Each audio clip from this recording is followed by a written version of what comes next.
Welcome. Today is day 1 of Calming the ADHD Family, the 3rd annual summit. My name is Laura Dawn, and I am your host for this beautiful event. I'm so happy to be here, so excited to be here with you today. As you're joining live, please say hello. Let me know where in the world you're coming from. We are represented in 43 countries right now. So people around the world in 43 different countries are participating in this summit right now. Isn't that incredible? So I'm coming to you from Canada, and please let me know in the comments, where are you coming in from? This is so exciting. I can't believe it. Today's the day. Been so excited for this day for so long, and it is finally here. Yay. Okay, I'm just going to open up my Facebook on my phone and just double check inside the ADHD Village Facebook group, make sure that we're really live, and maybe then I can see some of your comments. So as you're coming on, let us know, where in the world are you coming from? Maybe let us know how many kids you have and what their ages are, so we can start to get to know each other a little bit better. If you're brand new to my world, if this is your first time doing an event with me, please do say hello so that I can meet you and get to know you. And if you've been in my world for a while, say hello. I'd love to see that you're here. If you're watching on the replay, you can type in #replay and I can say hello to you then. Yay. So I'm just going to type into the comments at everyone to let everyone know that we are on live. Hi, Martine from Montreal, Quebec, or should I say bonjour? I'm from Canada as well. So Canada's in the house today. Who else do we have in here? Oh, I can't see the comments now. Oh dear. Come on, comments. No, they're not showing up. I'd love to see the comments. Give me a moment. Why can't I see them? Maybe if I tap on this. No, I don't see the comments. Okay, that's okay. Let's continue. Okay. So I want to thank you all for being here. This is a big deal. This is a big deal. We're raising kids with ADHD. We love kids with ADHD. Oh, I see the comments now. Oh, hello from Florida, Alabama. Hello from New Jersey. Gail, you are here as a grandma. You have a 9-year-old grandson. It's your first time. Gail, I love you. I love seeing grandparents in the group. Like, my heart is so full of gratitude towards grandparents. Thank you, who are, oh, yeah, means so much. Thank you. Pittsburgh, good morning from Pittsburgh. So it looks like lots of us are in North America. I guess our Australian friends are sleeping. It's the middle of the night there. We do have a lot of friends from Australia too, who hopefully will be joining later on during the replay. Okay. I'm just fiddling around a little bit with technology. Just give me a moment. There we go. Okay. Oh my goodness. I have like all these windows all over the place. Oh, so excited for today. My heart is literally bursting with joy and gratitude. Just before I came on, I was completely teary-eyed, like just so happy for today. I'm so grateful to you that you are joining me on this journey. Thank you. Let's get some love going. Do you know how to click on like that little cute little emoji with the hearts? Can you click on that? Do you see it on your phone? I see like right there in the corner. Let's get some hearts flowing. And this is like us sending love to each other and to everyone who's watching. So like, let's give love and let's receive love and let's get this love flowing. And if you've been in my world for a while, you know that love you parenting is the method that I teach. So everything's all about love. You'll get to learn a little bit more about what love you actually means, but let's get that love flowing. Not if you are watching on Facebook. I don't know what that means. Hi, Carolyn. Hi, Damaris and Kristen. Katie, thanks for watching. Hi, Kim. Marissa, hello. So glad to see you here, Marissa. Be kind to all is watching. Hi, Megan from Minnesota. Mariah from Indiana. Hi, Heidi. Hello, hello. Hi, Sam. Glad you could make it. Oh, yay, Sam. Sam was just on Seth Perler's incredible executive function summit. Yay. So happy you're here today. I'm so full of gratitude. Together, we are shifting the parenting paradigm. We are changing the way the world treats kids with ADHD. This is huge. So thank you for being here. I just want to do a little bit of housekeeping kind of stuff first. So if you would like to get a message to me, please send me, I think, a DM through Messenger. Facebook Messenger is probably the quickest, easiest way to get through to me. That seems to ding and pop up on my phone and alert me. You can also send me an email. It will take me a little bit longer to get to the emails, but that's Coach Laura at theadhdvillage.com. Or if you'd like to reach out to customer support, my team will be checking emails throughout the day, and that's hello at theadhdvillage.com. So Coach Laura or hello at theadhdvillage.com. That's how you can reach out, or a DM is probably the quickest. We will be going live inside this Facebook group Monday, Tuesday, Wednesday at the same time. So if you're in the Eastern time zone, that's easy, 11:30 to 1:30. If you have a VIP pass, after the live inside Facebook, we will be meeting on Zoom for a private session together where we deepen our learning together, take things a little bit to the next step, do a little bit of coaching, and that's really fun. It's not too late to get your VIP pass if you'd like to be part of that VIP experience, if that's something you desire. I like to offer different levels of entry points. So you choose what feels good for you. If free feels good for you, then welcome and enjoy whatever you can, soak it all up. If you're desiring a little bit more, some more connection, then a gold VIP pass might be for you. And if you want like lots of transformation to really start happening, then the platinum pass is for you. And there's all sorts of goodies that are included in VIP passes. Thursday is a big day. Thursday morning at 9:30 Eastern time. At 9:30 Eastern time, we will be going live in the Facebook group, but also on Zoom. So I'll be sharing a Zoom link if it hasn't been shared already. This is for everybody, free and VIP. We're going to be doing a masterclass, How Not to Lose Your Cool, especially when your kids do challenge. So let me know in the comments. I'd love to see, is keeping your cool something that's really important to you? Just like yes, or however you want to show me in the comments. Fire if that shows like your maybe explosive feelings you feel in your family. Hi, Laura. Hi, Tori. Hi, Rochelle. Hi, Tracy. Yeah, so kids with ADHD really truly have a learning disability in executive function skills. They're lagging those executive function skills. But another really, you know this, I don't need to tell you this, another huge impact of ADHD is the emotions. They feel their emotions really big, whether they're surprised, hyper. Oh, I meant to say happy, but that came out as hyper. Surprised, happy, excited, like the pleasant feelings, they can feel really big and really deep. Gratitude, they can feel really deeply, which is beautiful. And then the unpleasant emotions, anger, frustration, irritability, that feels really big for them too. Or I should say for us, I also have an ADHD brain.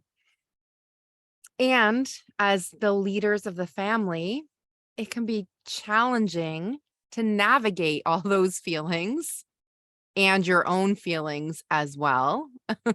So I know from my own experience and from working with a lot of clients that this emotional intelligence piece, the emotional regulation piece for the whole family is really so vitally important when raising kids with ADHD. So Thursday morning, How Not to Lose Your Cool, especially when your kids do. That's 9:30. It's on Zoom. For the first 100 people can join on Zoom, and after that, it will stream into the group.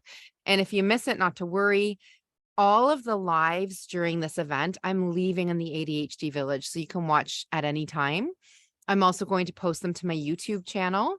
So you can, if that's easier for you to watch from the YouTube, you can do that there.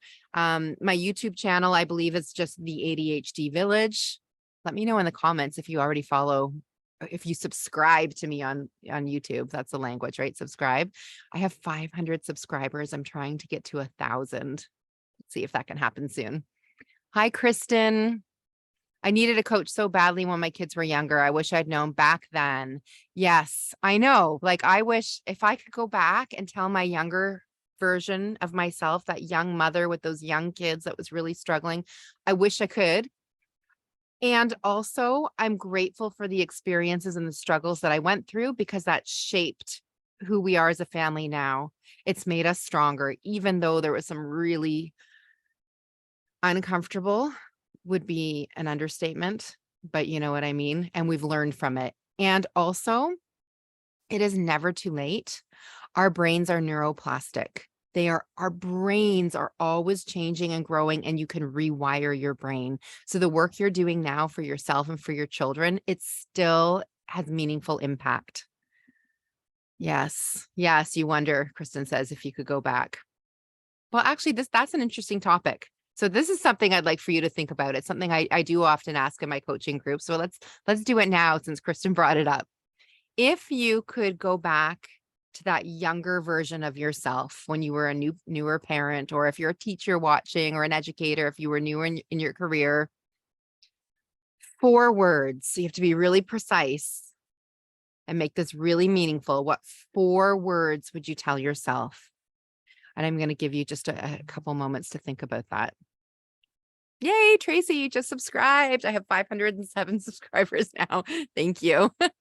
Oh, Kat. Sorry. Kristen is Kat. Hi, Allison.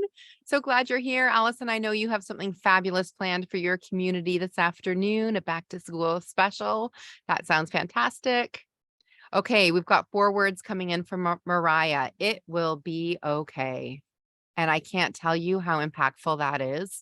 Sometimes that's all our kids need to hear when they're feeling dysregulated and upset and overwhelmed. It will be okay. And that's sometimes something we need to tell ourselves too. It will be okay. And sometimes when our amygdala takes over and we're in an amygdala hijack and we're in this fight, flight, or freeze, and we're like, our brain thinks we're in danger, and our brain doesn't know, like, it perceives little things as really catastrophically dangerous. Like, I can't find my car keys. Yeah, that happens in my world. Or I'm running late for a meeting, or my kids are fighting, or my teenager rolled his eyes at me. Like, that can put your brain in this state of fight, flight, or freeze mode. And sometimes you just need to let yourself know, I'm not in danger right now. My kid rolled his eyes at me and slammed the door, but I'm not in danger. I am safe. It will be okay. So I love it. Breathe in and breathe out from Kelly. You must be coming in from Kathy Flaminio's world. I love that one too. Kathy always says that. Breathe in, breathe out. The world can wait. And sometimes that's what we need to do. Remind ourselves, just take a pause, breathe in, and let's do it together. Breathe in, breathe out. The world can wait. If you're in Jennifer Kalari's world, you know that she'll tell you, just like, exhale it, let it out, because when you're startled, your reaction is this, right? Like an intake of air. And when you relax, it's a, so let it out. Take a deep exhale.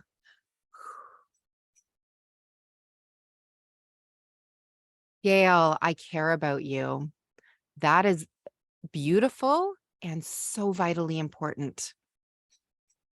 I think some of us forget who we once were before kids. Do you remember who you used to be? Because sometimes we lose touch. We lose that connection with ourselves. We forget who we once were. We forget we need to love and cherish and care for ourselves.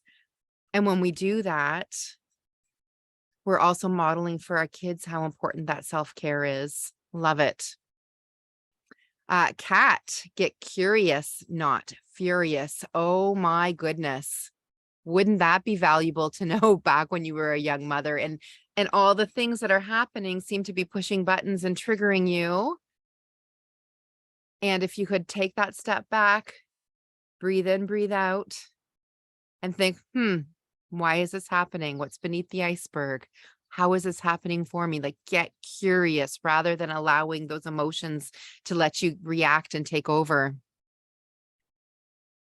Oh, Kat, I had no idea who I was after my kids moved out. This happens to so many people because we kind of lose ourselves in this role of motherhood or fatherhood or parenthood, and everything is about taking care of the kids. And I call that the mama bear energy, which is actually, it's a masculine energy, but this is the energy of getting it done, doing the things, getting yourself to work on time, getting your kids to school on time, taking them to all their appointments, making sure they have 3 meals a day, making sure they've got clean laundry, following up with the teachers, having meetings with the teachers, following up with homework, like do. Let me know. do. Let me know. Type the word do if you feel that a lot of your energy is spent in that mama bear energy, what I call mama bear energy, doing all the things. And if you spend so much of your time in that doing energy, it can lead to burnout. It can be exhausting. And I'm going to get back to that in a minute. I just see a few more comments coming in. You matter so much from Kim. You matter so much. How beautiful. We can get through. I love that. So beautiful. I love that you're sharing right now. I feel tears coming in my eyes. I'm so grateful. I'm so incredibly grateful. I'm going to give you some hearts. Here, I'm sending you some love. Do you see that love?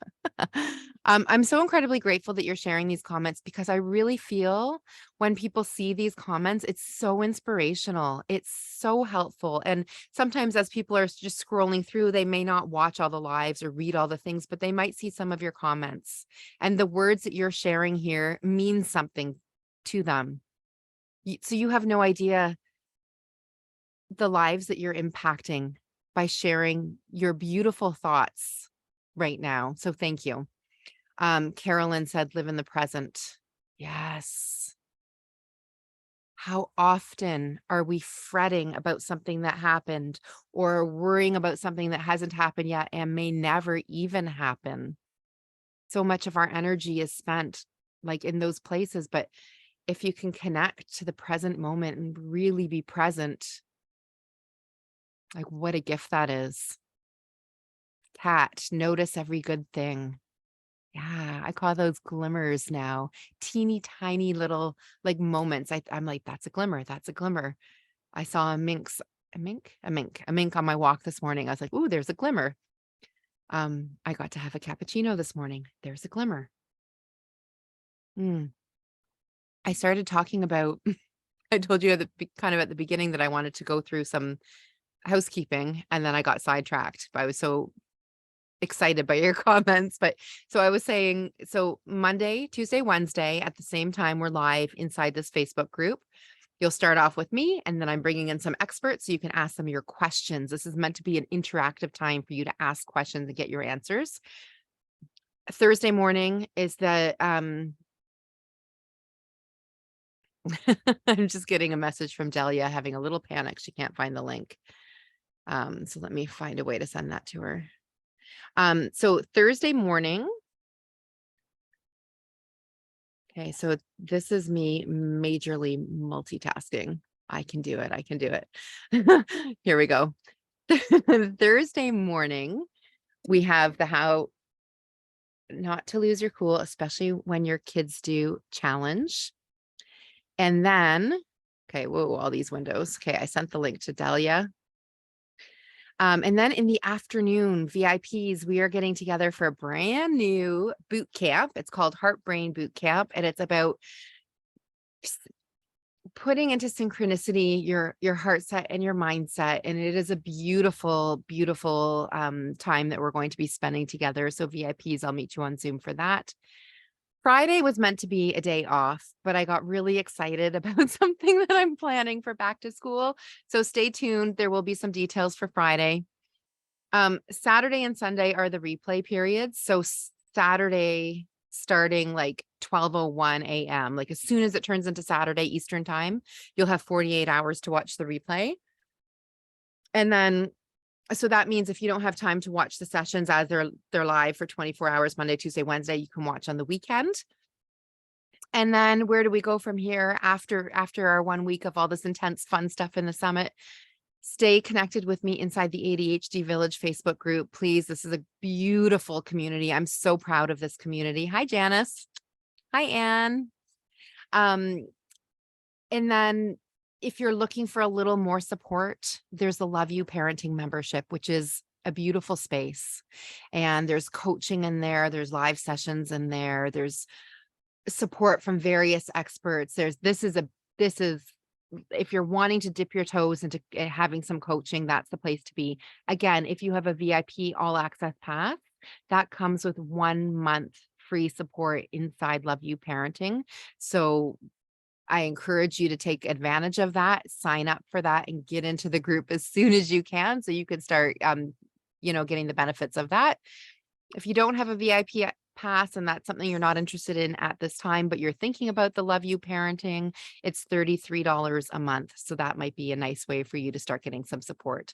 And I've got a few more courses coming up too. There's a back to school course coming up. There's an energetics of motherhood, and then Warrior Mamas starts in the fall. So lots of exciting things on the horizon. And I'm so excited to be bringing this to you.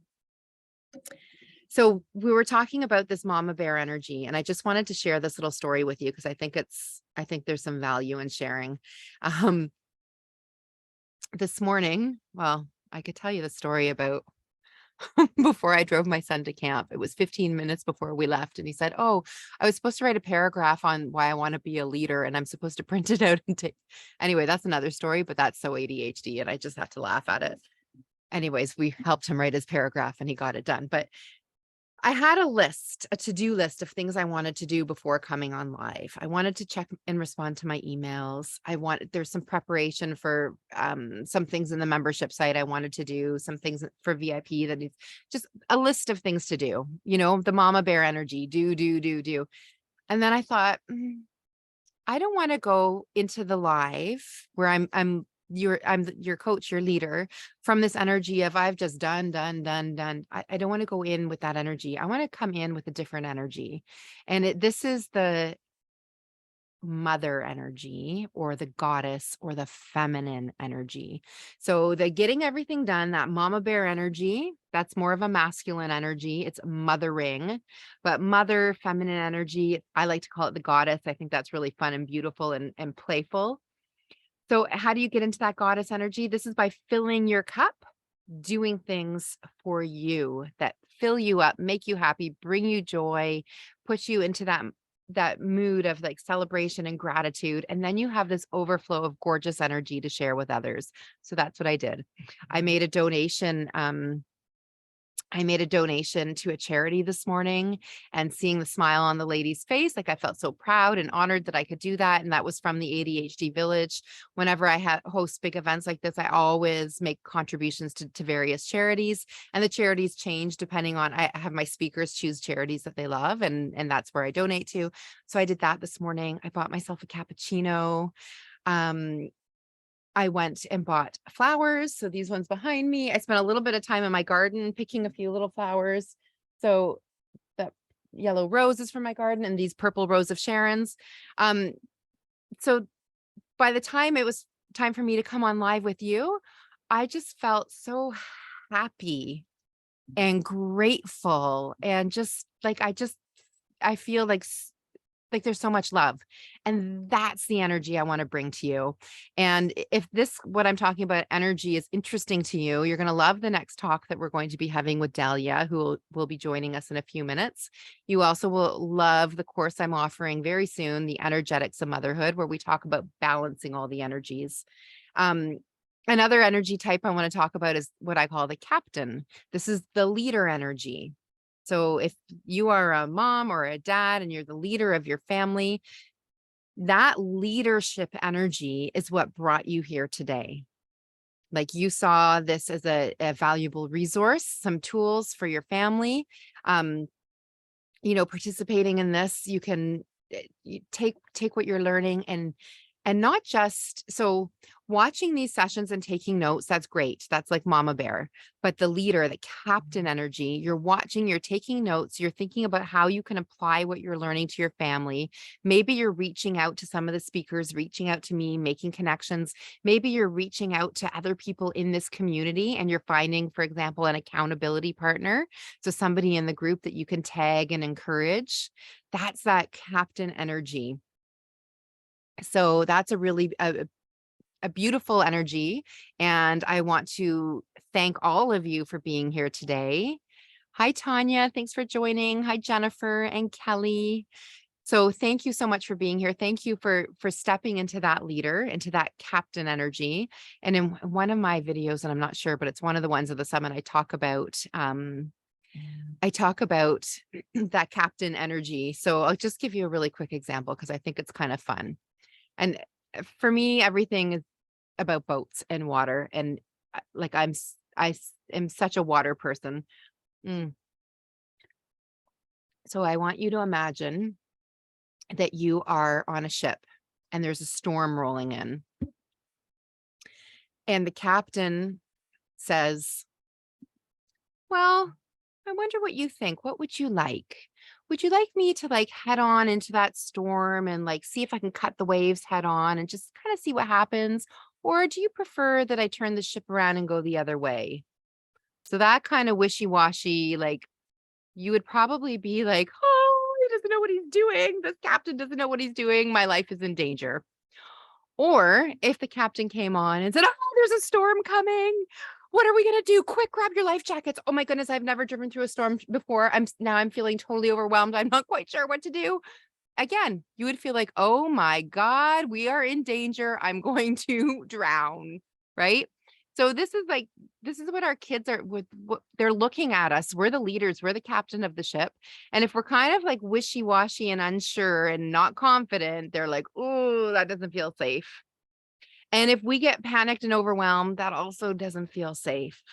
So if you're able to anchor into your calm, get yourself grounded and balanced, you will be able to steer your ship. And then you can come on as that captain and say, there's a storm rolling in, not to worry. I have plenty of experience. Please put on your life jacket simply as a precaution, but not to worry. I will be heading in the opposite direction and taking you towards safety. Like, doesn't that feel so much better? So thank you for stepping into your captain energy today, steering your family towards harmony and success by soaking in all the knowledge, asking questions, reflecting, sharing your insights. And in just a moment, we'll be bringing Delia on so you can ask her some of your questions. And just as I'm about to bring her on, I want you to take a moment to reflect, because this summit is about anchoring into your inner calm and steering your family toward harmony and success. So please take a moment. You're welcome, Janice. Yeah, those are the three energy types that make up the ADHD warrior mama: the mama bear, the goddess, and the captain. And they make up the warrior mama, which is for another day. So I'd love for you to take a moment and reflect for yourself. What does harmony mean for you, for your family? And what does success mean for you and your family? And if you're willing to share that in the comments, I would be so grateful, because it does inspire others. And the other thing is, when you take things out of your brain and put it out into writing, it's more powerful. You get to see your thoughts in writing, which is more powerful. And if this is your intention to steer your family toward harmony and success, and you're writing down what exactly that means, and you're reading those words back to yourself, you are 42% more likely to make that happen than if you just think about it without getting it out there. So I encourage you, get it out there. And if you're not comfortable sharing in the comments, you can share in your own journal or notebook. So Kat, the question is, what does harmony mean to you? Hi, Linda. What does harmony mean to you, and what does success mean to you? And so for yourself and also for your family. Linda is watching right now. She's one of our incredible presenters from today. So if you have questions for Linda, you can find her thread at the top in the search. If you type in #day1, all of the speaker threads from today will pop up for you. Be sure to comment on those threads, because when you do comment, you are entered in a draw to win prizes, including a VIP All Access Pass, including Stephanie Pinto's book, From Chaos to Connection, and including a private coaching call with me. So I encourage you to participate as much as you can. Hi, Dawn. Thanks for watching. Okay, let's bring Delia into the group. And I would love, love, love if you could share some love for Delia by clicking on that cute little emoji with the hearts. Let's fill this live stream up with hearts as we bring Delia in to our live. Hi, Delia. She's connecting. And I just see a message from Jessie. She'll be coming on in about half an hour. Hi, Delia. Welcome. I can't hear you. You're on mute. There we go. Hi, Delia. Hi, Lara. How are you? I can't hear you. Uh-oh. We had You this can't hear problem me? once before. I can't hear you. But you Okay. look beautiful. I love the colors. Oh, thank you. It looks like you look like you're in like a magazine or a movie. It's so cool. Oh. But look at all the hearts coming in for you, Delia. I love it. It's so fun to see those hearts popping up. I hope that your volume comes back on. Can you hear me now? Nope, it's not there yet. Maybe a headphone or something. Okay. I meant to wear my Healy. I wanted to give myself frequency while we were on this live, and I forgot, and it's in the house, but that's okay.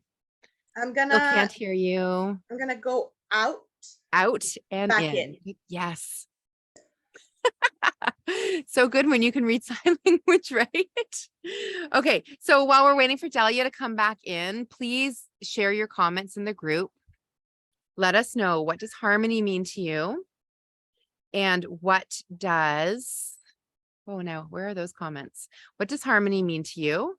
And what does success mean to you?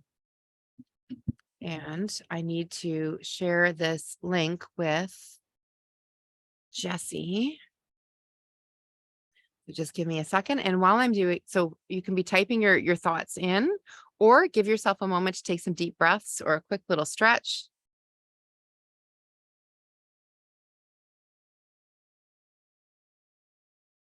Okay.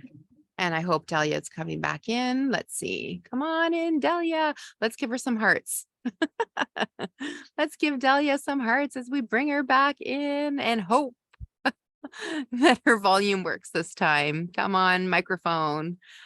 Gotta love the technology, and so grateful for the internet that we get to come together from 43 different countries around the world. If you're just joining in recently, let us know what country you're coming from. This is so cool to see all the countries. Hi, Delia. Lara. Can you hear me now? Can't hear you. No. You want to try coming in from your phone, maybe? Yeah, I'll do that. Okay, we're going to try that.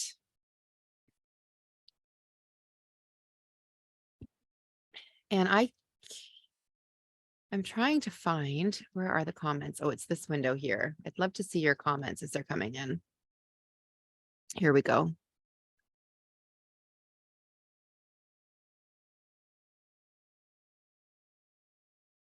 Okay. What time are the presenters starting? Megan asked. So Delia's coming on now, and then we have Jessie, and then we have Olive. I believe those are our speakers for today. So every half an hour, and we're on until 1:30 Eastern time. And then the pre-recorded sessions, they are linked at the top of the Facebook group and also emailed out to you. So they should be in your inbox. You're going to want to make sure that you have safe listed my email address, Coach Lara at the ADHD Village, so that my emails don't go to promotions or spam. Kristen, you said you could hear her, and Linda, you could hear her. Why couldn't I? Oh, okay. Well, I'm going to bring her back on and I'll just read lips. Oh, that's so sad for me. We all did, Kat said. Everybody could hear but me? Why is this happening for me? That's bizarre, isn't it? Well, I'm glad I could find those comments. Hi, Dahlia. Guess what? Hi. Everybody could hear you except for me. I saw all the comments coming in. I still can't hear you, but Really? that's okay. I'm going to let you take it away. Okay. You go ahead and take it away. And people want to learn. It says, yes, we could. Hang on. You might because your headphones. I could try. Okay, let me try unplugging my headphones. Hi, Okay. Delia. Hi. Nope. Okay, I'm going to unplug my microphone. Hi. Can you hear me now? Hello, hello, Hi. I'm hello. Can you here. say something again? I am. I'm here. Okay, that's fine. I'll fiddle around it with it. I'm going to pin you to the screen, Delia, and give you an opportunity to share about Healy and frequency and like the whole energetics. There was a question that came in for you already this morning, wanting to know if you use, it was from Beck, if you use Healy, can you use it? Do you have to use it with a coach? Do you need to use it on your own? All of that kind of stuff. So I'm going to pin you while I figure out my sound situation. Sounds good. So welcome everybody. I'm so excited to be here with Lara and talking about energies and with the beautiful introduction that she just gave us about the different kind of energy that we bring into our family as leaders and also as self-led leaders that we need to be in our life. Your life and your life experience, your human experience is all about you. And it may sound a little bit selfish saying this statement, but the magic about energy is that when you are harnessed into your own energy, when you are living your life purpose, when you are in flow, this expands and it radiates out. And this affects people that we live in and the people that we're mostly connected with, which is our children.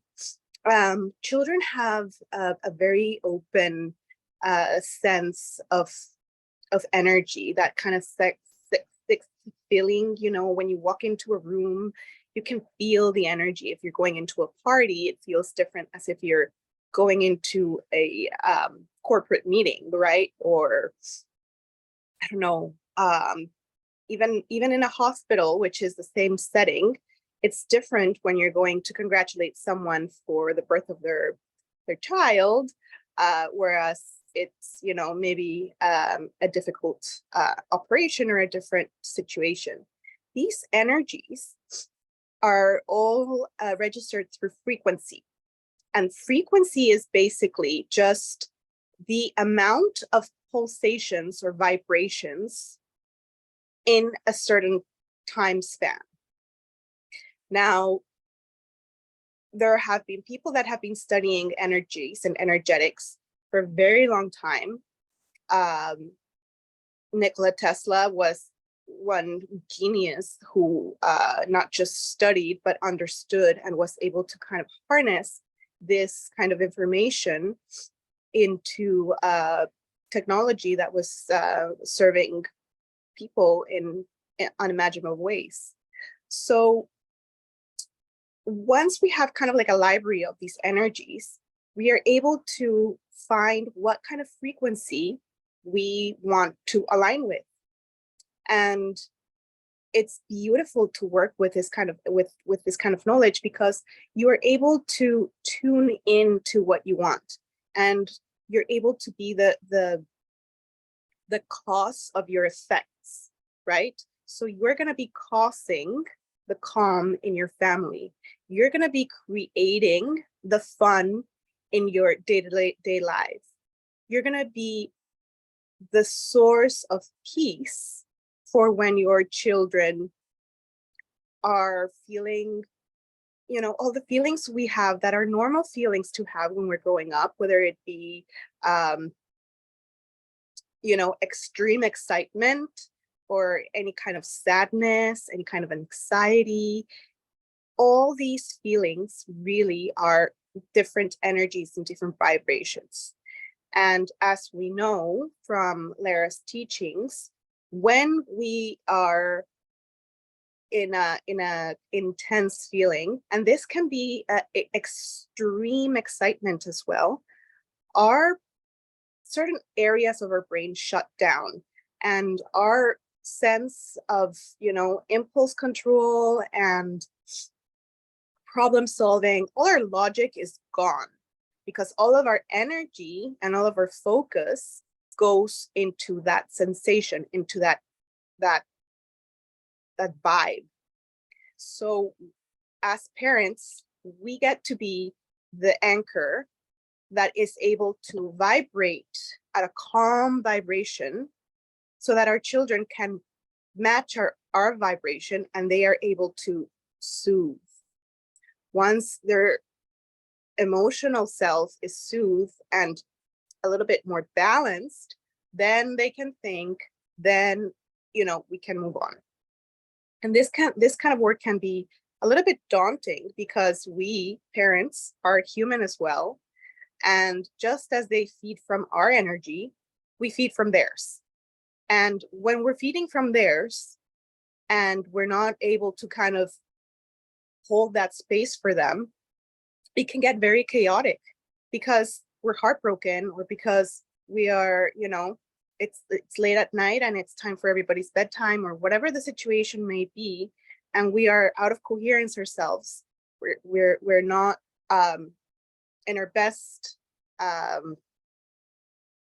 energy ourselves, and we can match their vibration instead of us being the anchor for them. So with this new technology, with this Healy device, what it does and what it's designed for is exactly that. It is a revolutionary technology that has a patented quantum sensor. And what this quantum sensor does is, it's like it has an ear and a voice, right? For vibrations and for your energy. So it will, once you do a scan, it will tune into your vibration, your energy, and it will read what you're in most coherence with, right? So if you are feeling anxious, if you are maybe you have some kind of deadline at work and you're overthinking that, and it's kind of like in the back of your mind all the time, and you don't even really notice it consciously, but it's affecting the way that you are talking to your children. It's affecting the way that you are responding to other relationships, your friends, your spouse, even your coworkers. But it's not something that you consciously feel that it's really stressing you out. Well, the Healy will read all your energy, whether it's conscious or subconscious, and then it will spit out, or it will give you the energy that you need, or the vibrations that you need, for anything that is out of coherence and it's kind of like iffy up here, and it will center it and put it back into a regulated vibration. Basically, it's like a thermostat for our energy, and it works for your body, like your material body, your cells inside your body. So if we're having some kind of a hormonal imbalance, it will read that. If it's got to do with your energy, your emotional self, right? If you've got some emotion going on, something that's stuck, it will read that. If you have a kind of a subconscious belief, or something that was even passed on to you when you were a child, and now because you're a parent and you're remembering your childhood, and all these kinds of different subconscious things that happen, and you're not really aware of it, the Healy will bring it out.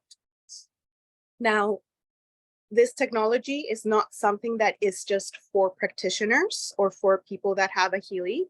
The purpose of the Healy is actually to bring this amazing technology to the hands of everybody, every household, anybody that is interested and is willing to learn and to use it to raise their vibration, to continue into that coherence and bring kind of like that two-way dance of being the anchor and being, you know, the person that irradiates that harmony and that peace. Now, the inventors of this technology didn't start with the Healy. They did start with a bigger machine called a time waver. And his name is Marcus Schmieke. He's actually a quantum physicist. And he decided to turn into a monk. And he was a monk for more than 10 years. And so when he came back, he created the time waver technology, which was a big machine.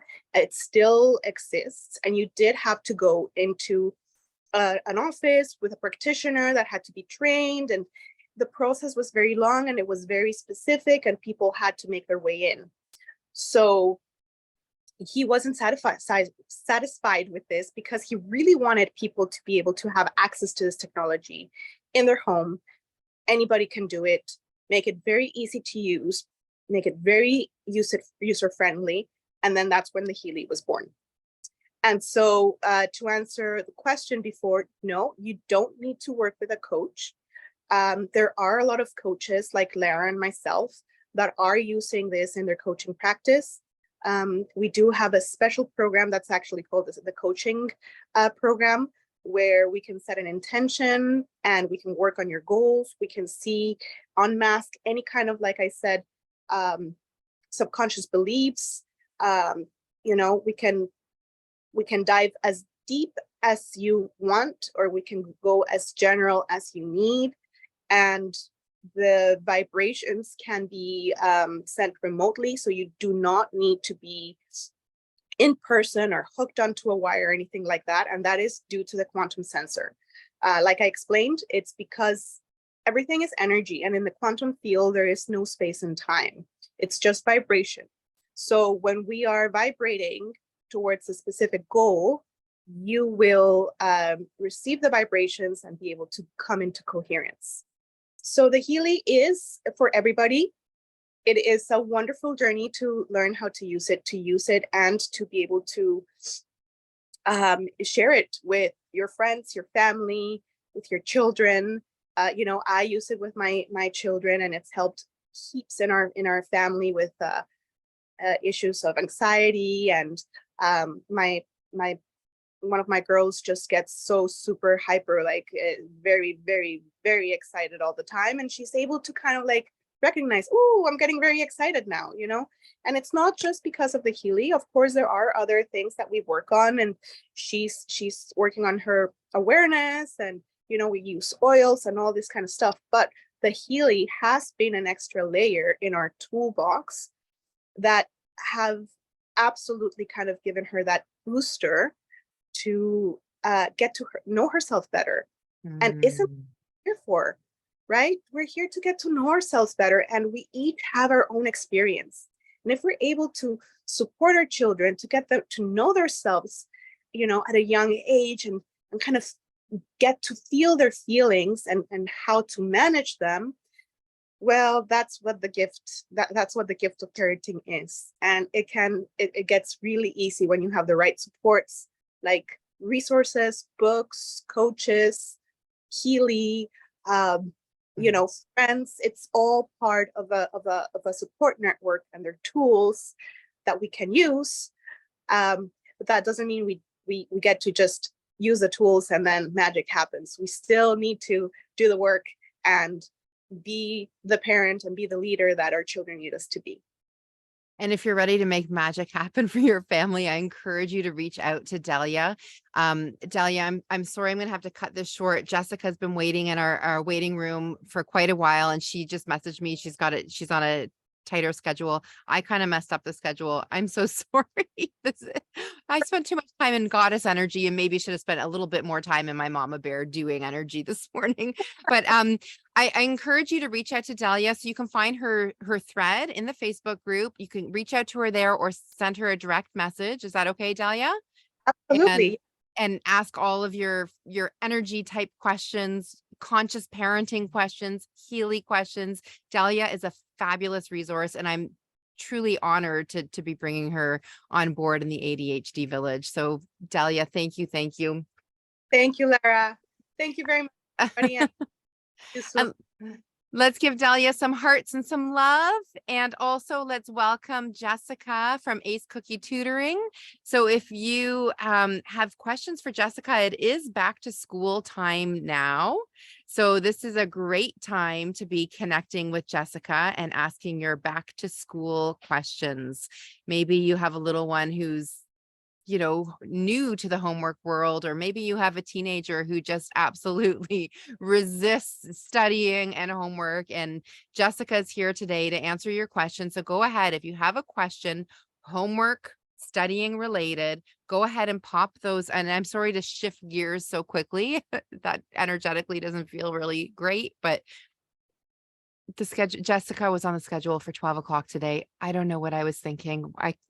Anyway, I apologize to everybody for that little blooper, but I guess that's part of ADHD, right? We make mistakes, we give ourselves love, grace, and compassion, and we move on. So Jessica's joining. She's just connecting right now. Jessica's session, I believe, will be airing on Wednesday. So you'll want to tune into that. She shares all sorts of strategies that can really help with homework. And I know we're heading into the new school year. So I know some of you in the United States, this is the first week, or next week is the first week. Our friends in Australia are on a different schedule. So they are in school. It's their winter season. If you're in Ontario or Canada, like I am, we have a few more weeks of summer vacation before we head into the school year. But it's always great to start that school year off fresh with established routines, established ways to connect to school and home. And I'm really hoping that Jessica is going to help us with that. Jessica, I see you're in.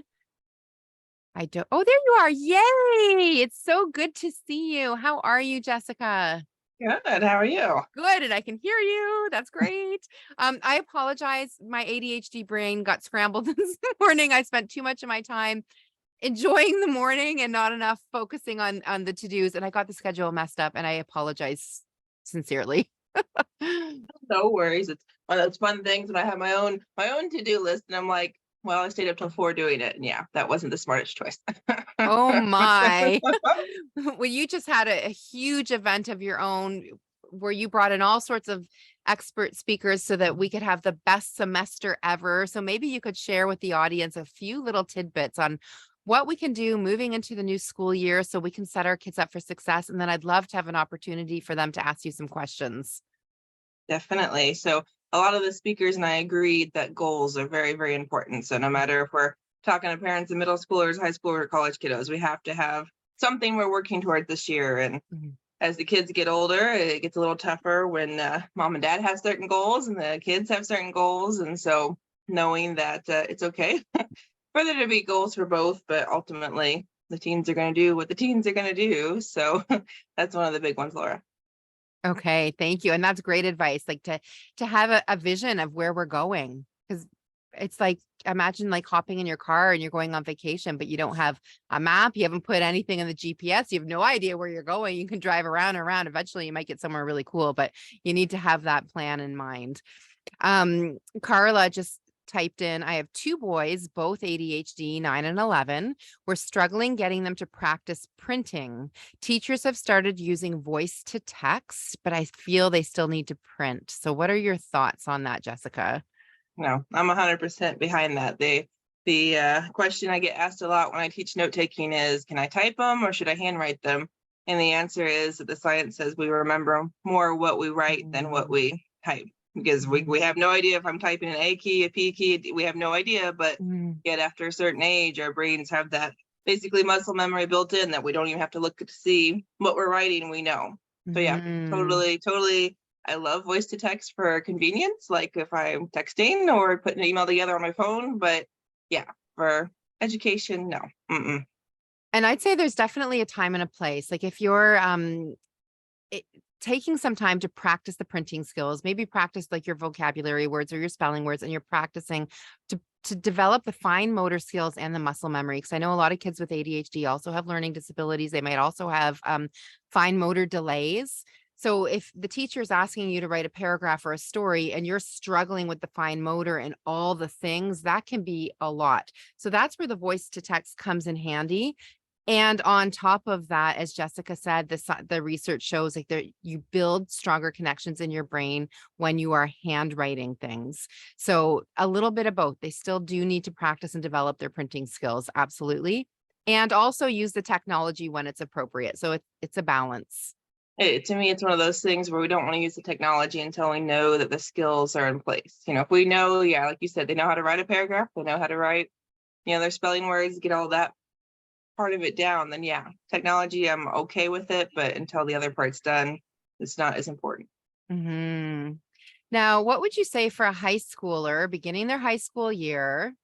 How can they start establishing a routine to start getting that homework done like right away? Like transitioning from summer mode to now you're in high school with 4 courses and you have 4 courses worth of homework. That can be like a shock to the system. So how can we ease that? And I'll give you a moment to think about that while I'm encouraging viewers to continue to write your questions in for Jessica. Definitely.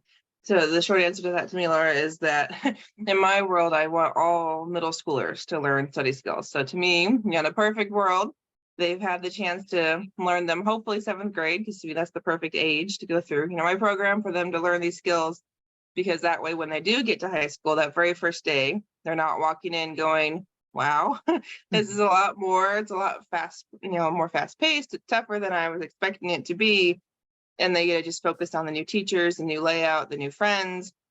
But yeah, if they don't have that, and then the first thing really becomes, what do I do with that feeling of overwhelm? I mean, if we stay there, if our kids are like, okay, they just shut down because they don't know how to deal, that's a problem. So I think even just acknowledging the fact that there will be overwhelm and then just kind of learning how to prioritize and manage time, because I am a big believer in planners. So I hope all of our listeners, if they have a kiddo, especially in high school and college and even in middle school, because that's what it really starts, is figuring out, okay, how do I use this thing called a planner? Yeah, and that there's something about a paper planner. I mean, for some people, it really works to have a digital calendar. I'm one of those who likes it on paper, but when you sit down with your child and you help them to lay out, didn't you just say planning was very important? Help them lay out their plans for the week or for the month or whatever it is on a planner, that really helps them to build their sense of time, because kids with ADHD are lacking that real understanding of time and what it looks like. So it might be Monday and they may have a test on Friday and they think, yeah, I don't need to worry about that till Friday. But if you say to your child, when do you plan on studying for the test? And put it in their court. Let them make that decision. Let them look at what's on the planner. Well, Tuesday I have soccer and Wednesday I have swimming and Thursday I have soccer. Oh, well, wait a minute. Maybe I should start studying tonight when I don't have activities on the other nights. And maybe I'm going to have to find a way to squish some studying in before or after soccer. Like, they need to do this. Like, if they're choosing the time and they're picking it and putting it in the planner themselves, there's that buy-in rather than mom said it's 5 o'clock, sit down and do your studying. For sure. Yeah. And you make a good point too with the activities. That's something I talk to a lot of teens about is, are you going to do work at school? Are you going to do work, like on the bus to those games? Are you going to be doing it? When, we were done with warm up. I mean, like when exactly? And it has to be a consistent schedule. I mean, for me, it's like if we know practice is always on those days, then okay, it's up to you. Are you going to be more tired after practice, or are you going to do it maybe during dinner? I'm like, what are you going to do? And that's something I work on, is we have to figure it out, because each teen's different. Each child has preferences. And I mean, it could just be, I'm feeling tired today. And it's like, but like you said, test is on Friday. It's now or never. And having them like decide energetically what time kind of works best for them. Some kids really, it benefits them to have that physical activity. Like if they have their soccer practice and then do their homework, that's really great because that's getting like the dopamine and the adrenaline pumping, which actually fuels the frontal cortex of their brain, which is fantastic. And that might be what they need to get them going. But some kids might go to that soccer practice and be exhausted and not be able to think after. So you have to know your child, and this helps them to get to know themselves too. And like I see the planner as a tool for that. There's a question that came in from Kathleen. Are there planners that are better for ADHD kids? So Leslie Josel from Order Out of Chaos. She's been in this planner world for 12 years now, and Order Out of Chaos, I think, for 20. So she has a beautiful planner. That's what I use for my kids. I will share the link to that in the comments when I'm not live so that I can do that without multitasking. Definitely. I do love her planners a lot. I definitely support that. I would also throw out there that some kids, they need to create their own. I mean, it can be as simple as notebook paper. I mean, I did that with one particular student I had that had ADHD, and it came down to he didn't want to have to write down his classes every day because his school agenda was just like the days, and that he had to chunk it out, and he wasn't willing to do that. He just didn't see the reason to spend his time doing that. And so what we ended up doing is we created a calendar or planner that was just 2 pages, on the open book binder or whatever. And we just did 3 columns. So not only not having to write down his classes every day, but then he also wasn't keeping track of what homework was done. Like he didn't realize, he would look at this and, going back to overwhelm, getting a little like, okay, I think I'm done, or nope, that can wait. But yet once we had that second column, or really third column, for him to put in there, that it was done, he felt much better. And we even put a little box in there too, so he knew this is a priority. Mm-hmm. Yeah, I think there's something really special when kids are co-creating these kinds of things with you. So much more meaningful. And then they get to decide too, like sometimes it can be overwhelming when there's too much information, too much in a planner. So this way it's specialized and tailored just to them. There's a question coming in from Megan. What do you do, or how can you encourage your child to actually use the planner? Or is there a different way they can plan? My teen will not even look at his planner. Even when I remind him, he forgets to use it and he loses it too. It's a cycle. Any advice? To me, that's a question I've heard a lot. Unfortunately, it's lost. I've also heard he's not using it. And the answer for me always is the learning style. Like that's literally where I always go. The visual kiddos, like me, like we have to have that planner. If we don't have something written down, we don't remember it. But our auditory kiddos, they don't see the need as much because they're more likely to remember, if the teacher says it. But at the same time, for me, the very first step to getting a child to use a planner is I always start my students with yes, homework, no homework. Like just even if they're not willing to write, page, whatever, number, problems, yada, yada. If I can get them to write yes or no, and then just even HW in their planner, that to me is the first step. And our auditory kids especially are really good at, okay, as soon as they see homework, as long as they were paying attention, or even if they repeated it to themselves after the teacher pointed out on the board, they're going to remember it. It's going to be that cue. Our kinesthetic kiddos, they generally love sticky notes. So when I've had kids that I know are mostly kinesthetic, and they just are very anti-planner, I have them write their assignments, their tests on sticky notes. And sometimes we go so far as to color coordinate, but I always encourage that as soon as they come home, those sticky notes come out of the planner, come out of the folder, wherever they were put, and then they get organized at home on a calendar, prioritized just even on kind of columns on the desk so we know what to work on. Oh, I lost sound. No. Oh, there we go. Okay. Yeah. And I want to add into that. Carolyn just added that a week at a glance works best for her daughter. That's what I do with my kids. I have the Order Out of Chaos planner. We open it up for the week. Sunday night, we get together and we look ahead. So we pull up the calendars from the different teachers, like Google Classroom or all the different, whatever their teachers are using. We pull up the sports apps too, their team snap. So we know what sports act, and we just put it all in. And honestly, sometimes I'm doing the writing. They're 13 and 15. I know we talked about the importance of writing, but sometimes like the point of this is to help them see time and help them organize. And the point of this specific activity is not the writing. So I'll write it in for them. And then this helps them see their week. And then, if we know there's assignments that are due that week, we stick it in. Then we talk about when do you think you can get it done? We stick that stuff in. And then, like Jesse said, that now they go off to school and they now need to be, think about, okay, am I going to have homework? Is there going to be assignment? And then when they come home, we have a little check-in. Do you have homework in this subject, this subject, this subject? Okay, let's get it in the planner.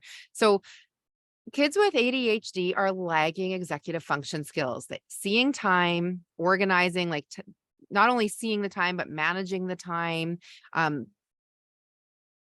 There's a lot of skills that take place to get that homework done, like finding a spot to get worked and get all the supplies out and get organized. And, do you need music or no music, and what's comfortable and what computer, and like just all the things. So it does take 25 years to grow a prefrontal lobe of a brain for it to be fully developed, even longer when that brain has ADHD. So parents, this might not be something you want to hear. This is something Jennifer Kolari says all the time. You get to be their frontal lobe. You get to be their executive function skills at the beginning, right? So we're there helping support. And eventually, once they get that, we can start peeling back the layers and peeling back. So if your child isn't using the planner right away, you use it along with them until they're ready to take a little more ownership and step into it themselves. But if the point is to help them see time and manage time, then you can be beside them, helping them along the way. Definitely. And something else I would add, you were asking specifically, we had high schoolers earlier, when students get the syllabus for a class, and the awesome syllabus has all of the upcoming tests, all of like the unit names and like dates of when those classes and subjects are going to happen, is I think it's so worth it to put that all on a calendar at the beginning of a semester. So for any of our families that have already started school, if we have that information already, I mean, generally finals, you don't get to know right away, but when finals week is. So, I mean, to me, and then even in talking about sports, if we know already, games are on this day and that day, that's something to start building into the schedule, the routines right away. And I think it's helpful for me to have that Sunday night time. That's just when it works, to have that time to connect and reflect and do the things. And I also review emails from teachers and stuff too, and put all that stuff in. I was saying earlier today, my son, 15 minutes before we had to leave for camp, he said to me, "Oh, I was supposed to write a paragraph on why I want to be a leader, and we have to hand it in this morning, and we're leaving in 15 minutes. And he still had to eat his breakfast and pack his bag. So I was like, okay, let's talk, and I'll type quickly while you're talking and doing all the things. And so I didn't say anything in the heat of the moment. In the heat of the moment, we're just getting it done and printing it out, getting in the car. And as we're driving, we're like, how could that have gone better? And I did want to acknowledge, at least he remembered, because we could have gotten to camp and he could have completely forgot. So yay, he remembered. It was a little delayed. So yeah, like, why did this happen? I always like to say, why does this happen for me? Well, maybe this is a little reminder to check in with him again at the end of each day. And what did you learn? And what do you need to do going forward? We didn't do that on Friday. We just went into, woohoo, it's Friday, and let's forget everything. And also a little reminder to myself too, the camp leader sends an email every single day, and I didn't read the email. I saw it come in. I was busy. I clicked on the pictures because that was the fun part, to see my cute kid at camp, but I didn't read through them. So how did that happen for me? Preparing me for the school year with my kids, I'm going to be reading those emails more consistently. And if I have to set an alarm on my phone that says read teacher emails, I will be doing that. Janice said, one thing I added to that in high school was that she have a conversation at the beginning of the year to discuss the teacher's expectations of her. This started conversations between her and her teacher, and generally follow through the year. Yes, Janice, this is vitally important to have those conversations with teachers at the beginning of the year. So important. We want to collaborate, parent, teachers, kids together. We want to open up that conversation. If you can get your child to advocate for themselves, that's really powerful. If they're not there yet, you can be there on the side supporting, or maybe you do it through email because that's a little bit of an easier way. Jesse, do you have any recommendations on how we can encourage kids to advocate for themselves and open this conversation with teachers? Oh, for sure. I mean, it makes me a little scared, Laura, when you talk about parents being quite so involved. It's one of those things where I work with some students that are, juniors in high school, and yeah, mom is still very, very Mhm. involved, whether, the child has ADHD or not. And it scares me because we got to let the kids learn how to do some of these things. And if for me, as soon as they go through my program, and it's like, okay, now that you know how to do this, how we Mhm. personalize it for you, we've matched it to your learning style, we know, what you want to do, what you can do, which is, anything. It's like, okay, now it's up to you to take the reins. But so with the self-advocacy piece, actually, one of the students I have right now, she has an IEP or 504, and that part of that is she sits in the front row of the class. And she had a teacher last year that made a big deal about it, that told everyone, okay, you have to sit here because, and it made her very uncomfortable. And so we talked about ways for her to, not have to go through that this year, because school started literally the next day. And I'm like, okay, kind of like you said, the 15 minutes before walking out the door, it's like, okay, well, you could have done this if you would have told me this is our last lesson a week ago. But, there's no reason the students themselves can't email the teachers. I mean, it gets a little Mm. tricky, unfortunately, like you said, with Google Classroom, and we're all, because some teachers want students to send an email through Google Classroom or through the messaging app, and some teachers never answer emails. I've had that lots of times too. But to me, it comes down to the student's preference. I mean, I have 5 Mm. different things I generally recommend, and again, it kind of depends on what works for the kid and what the student wants to do. So whether it's emailing the teacher, whether it's going before school, after school, between classes, even just raising their hand in class, that is a form of self-advocacy. And Mm. then if that's too much, when teachers give work time in class, going up to their desk, or even just kind of pull them to the side, it just comes down to, does the student want everyone to know they're getting help? Because some students don't want that. They don't want to be thought of as the dumb one. They don't want to be thought of, oh, I don't get this. So that's when those emails or those lessons kind of before, after school, or kind of even catching the teacher in the hall can be so important. Mm. Jesse, I kind of laughed when you said it makes you nervous to hear like how involved parents are, because yes, we are trying to build them towards having independence. One day they are going to leave the nest. And I wanted to say sometimes it is okay to let them fail. Yeah, I'm 100% behind that. I have Is one particular student right now. When you said we were talking about soccer and practice in her brain, she's a cross country runner. She got kicked off the team last year, and she got kicked off track last year because of her grades before I was brought Mhm. in. And then she tries to go home and do homework now. It's like, you're used to running 3 miles minimum and then doing homework. That's what works for you. I've seen the difference in our sessions, like, just it's tremendous. It's just I didn't quite believe how important exercise was for ADHD brains. Now I've seen it. And it's Mhm. like, okay. But I don't even know where I was going with this, Laura, but just If they fail, and I'm not saying yes, set them up there for we go. failure all the time. We want to set them up for success. Yes. But if you, for example, are trying to get your child to, communicate with a teacher or use the planner or whatever, and it's not happening, letting them see what happens when they're not putting those things in place, and then coming in with support and saying that didn't feel good, what can we do better next time? How can I support you? What is your goal, like, how can I help you get there? So I'm not saying like just let them do it on their No, own. It's no. if they don't have the skills, they don't have the skills. That's exactly why I do what I do. Yeah, because they Yes. don't. I mean, they're not learning them at school. No matter if they have ADHD or not, they're not being taught these study skills, these executive functioning skills. Yeah.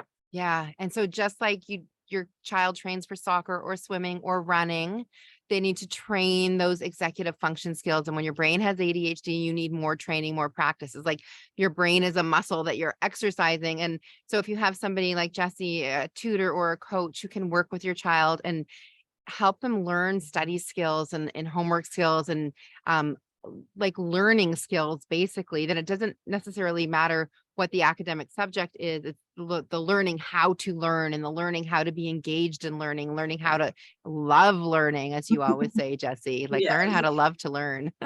exactly. Well, if you don't know how to, how can you love it? Exactly. That's Yes. It's that, to me, it's the same thing with school versus anything else we do, a hobby, a job, anything. Jesse, I'm going to ask you in a moment for some final words of wisdom before we bring Cynthia on. And while Jesse is giving us those final words of wisdom, I just want to encourage you to check out Jesse's session. It will be airing on Wednesday.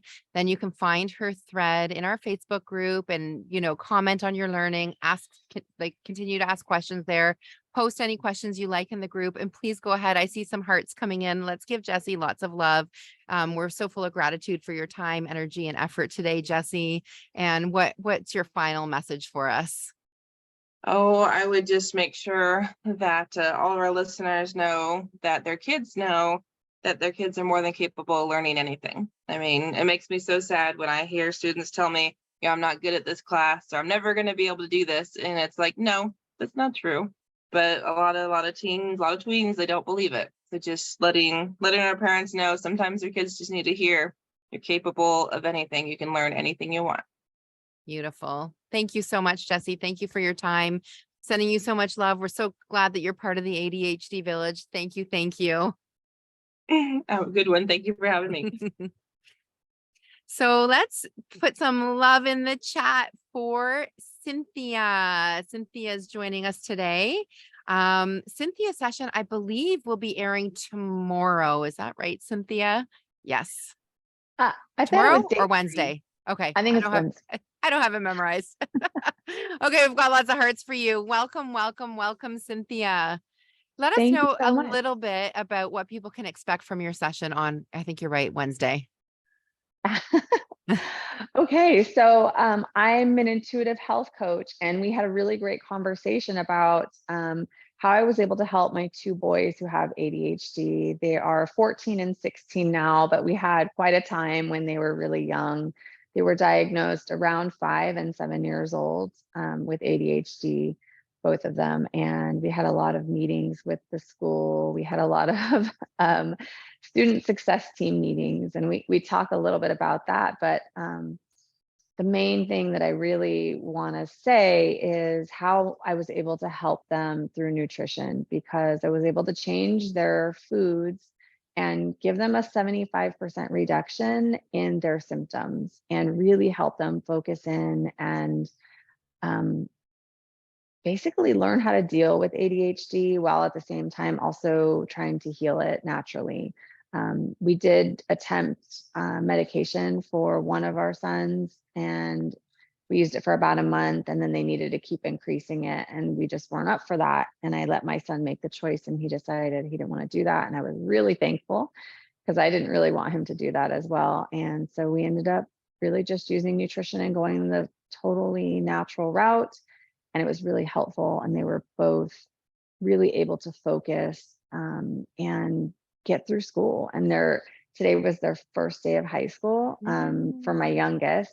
And my oldest, it's his junior year. So it was really cool getting to drop them both off at high school this year, and just letting my youngest son know that this is like a new start in life for him, and he gets to be exactly who he wants to be at this new school. Because as you know, your children sort of get a name for themselves, and it sort of follows them wherever they go. And so this is a brand new school, brand new administrators, brand new teachers, and I'm really excited for this next 4 years for him and how well he's going to do, because he is so much better than he was back then.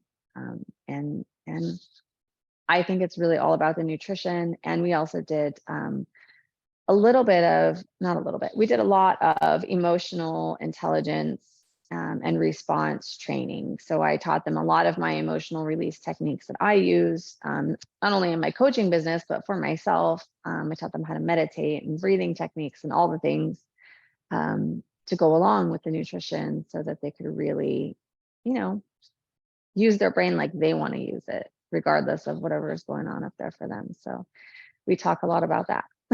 I think it's so incredible when you have these techniques, nutrition and emotional regulation and breath work and all the things, and you get to use it with your own family and with your clients. So as you're continuing to always grow and evolve, like your skill set, it's benefiting your own family and it's benefiting your clients. And that's a really beautiful thing. Parenting is a journey. Parenting is a skill that we're constantly, it's not like, okay, I have become a parent and now I know exactly what I'm doing. Like we're learning every day and our kids change every day and we have to learn and grow and change with them. So that's why parents, I'm so grateful that you're here. This is like a parent skills training, right? Like you're upgrading your parenting skills by being here. And I encourage you, if you have questions for Cynthia about nutrition or about emotions, drop those questions in the comment. This is your time now to have like an interactive experience and like get the most out of this summit by bringing on experts like Cynthia for you to connect with. So if you have any questions around nutrition, emotions, now is your chance to ask. When you watch Cynthia's session, she's offering a beautiful free gift. I encourage you to click on that gift and download it. It gives you step by step exactly. Actually, maybe you can explain it better than I can, Cynthia. Yeah. It's called the Gaia's Medicine Guide. And I originally created for my clients who are healing chronic and neurological fatigue, but it is indeed the very same process that I use to heal so many of the things I've healed for myself, but also to help my boys with their ADHD. So step number one is tuning into your body and your intuition. And so for your child, that might look like you helping them write down what they're eating and how it's affecting their mood for the day and how it's affecting their digestion, because those three things are all connected and they're very important and they can give you clues as to what's going on in the body based on what they're eating. And then step number two is removing environmental toxins, which is super important for kids with ADHD because ADHD is really impacted by heavy metals in the brain. And so using things like a heavy metal detox smoothie to help get those metals out and help the neurons start firing correctly and rebuilding those new pathways is really important. So step number two, making sure that you don't have lead in your water or that you're not breathing, toxic fumes in the air, those sorts of things. Step number three is adding in the healing foods and removing the troublemaker foods. So adding in the healing foods first, because it's way less traumatic to do it that way.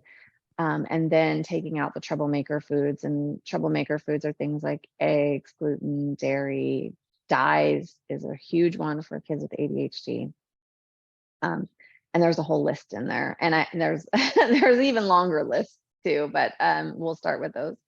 And then step number four is cleansing the body. So cleansing the body for a child, it depending on the age of your child, is probably going to look a little bit different. If they're teenagers, they would use the same cleanses that I use with my clients. If they're younger than that, some of the amounts might be a little bit different. Like I use celery juice, and those amounts would be a little bit lower for younger children. So, if anybody's got questions about that. And then supplements, clean supplements is step number five, adding those in. And the main ones to add in are the ones that are really going to help just build up the immune system so that the body can fight whatever is going on. Because in general, like when we have inflammation in our bodies, it really affects our brains. And so our kids have got enough going on with their brains that they need to reduce the amount of inflammation in their bodies as much as possible to help everything work the way it needs to work. And so the main supplements that I recommend, and these are just sort of standard across the board for everybody should take these, is B12, zinc, vitamin C, and then lemon balm. And lemon balm is especially helpful for kids with ADHD because it's really very relaxing to the body and the mind. So that's a great one. I want to write And those that's down. the Sorry. 5 steps. B12, zinc, lemon balm. What else did you say? Vitamin C. Vitamin C. Yeah. And always a good idea to check with your healthcare practitioner so you have like For sure. the amounts right and all that kind of stuff. It's always a good idea. Yes. Hannah just said celery juice. Yes. Tell us more about the celery juice. Like, is it just literally like putting celery in a blender? Like, what do you do? And what's it good for? Yeah. So celery juice some people think it's a fad, but it's something that was put out by the medical medium, which is actually where I get my cleanse protocols from. The medical medium is a man who channels from something called the spirit of compassion information. And his process is mainly fruits and vegetables and clean supplements and cleansing. which is where I derived mine from. And the celery juice is all about, it's basically just straight celery. So you would put it into a juice machine, like a juicer, like, there's different varieties of juicers, but you put it through the juicer and then you would just have the juice that comes out and you would drink that straight with nothing in it. So no water, no ice, no lemon juice, nothing like that. You just want straight celery juice. And for younger children, you need to start off at like 2 ounces and work your way up. And I think I can give you the chart. There's actually a chart for like how much to drink for what age, and that would be helpful for you guys. But it's basically just straight celery juice. You can also blend it, but if you blend it, you have to put it into like a cheese nut bag or something like that, where you can like put everything in the bag and then squeeze the juice out of it, because you don't want any of the pulp in with the juice. You want it to be pulp free. Why? So you can use, because the nutrients go into your body differently if your body actually has to process the fibers. Okay. So you definitely don't want the fibers in there. And if you add anything in, like water will dilute the healing medicine that it provides. It's full of sodium cluster salts. It's really great for digestion. And a lot of people, we're finding that the digestion is incredibly tied to the mood, the emotions, the thoughts. And so when you're not digesting properly, like if the food is like not moving out properly through either the urine or the poop, then our thoughts are also sort of constipated, right? Like our thoughts are stuck on this loop. And so for our kids who, have tendency to be more of the like, they have trouble focusing, but like I know for my youngest son, he also had some issues with anger. And my oldest son also had some issues with OCD. So these are all kind of things that are commingled in with ADHD, and they're on the spectrum. And so having this better digestion is really going to help. So the celery juice creates more hydrochloric acid in the stomach. So it helps to create that. It helps your body to create more hydrochloric acid in the stomach so that it breaks down your food better, so that it gets digested properly and moved out in the way that it should, as opposed to being stuck inside the bowels. So it's really great for that. And there are probably like 30 different things that it's really great for. So I won't talk about all of them today, but it's amazing. And I can provide more detailed information if you want on the celery. Thank you. And organic celery, I'm assuming. Organic is best. But if you can't afford it, you can buy conventional. You just need to wash it really, really well. Okay. And that looks like, filling up your sink with water and putting like 1 to 2 drops of, like dishwashing liquid in there so that it's very diluted. There's a very minimal amount of that, and then scrubbing the celery. And even if you have organic, you still want to wash it. But I just would, you can just wash it with water by hand. And okay. Yeah. Okay. Now Megan saying, where can I get information to contact Cynthia? So Cynthia's in our group, so you can reach out to her by DMing her. Her interview will air on Wednesday. So on her speaker page, when that comes out, there, you can contact her through there. When you click on the link for her free gift, that's a way to connect to. But Cynthia, what's the best way? How do you like people to reach out to you and connect?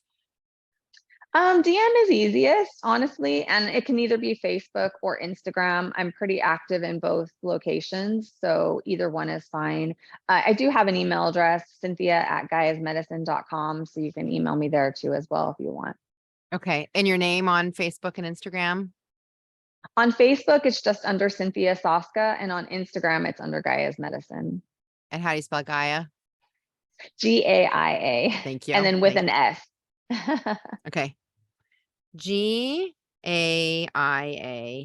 Gaia's Medicine.